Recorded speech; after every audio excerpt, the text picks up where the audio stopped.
आज आपण ज्या ठिकाणी आहोत, आज आपण पुरुषोत्तमपूर या ठिकाणी आहोत.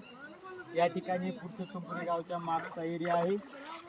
नदीला खूप पाणी सुटल्यामुळे नदीचं प्रमाण वाढलं आणि नदी पात्राबाहेर आली असल्यामुळे या ठिकाणी सर्व शेतामध्ये खूप पाणी झालेलं आहे.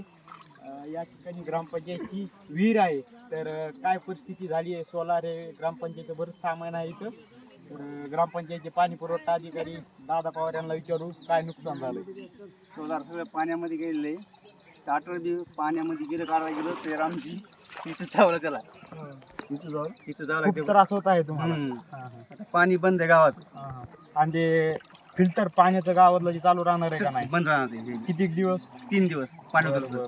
काय तुमची मागणी काय आहे आता प्रशासनाला? आता काय नीट केली शिकायच नाही. खूप भरपाई भरपाई बंद राहणार. दरवर्षी होतं, ह्याच वर्षी झालं. दरवर्षी असं ते. आता ग्रामपंचायतला किती विहिरी?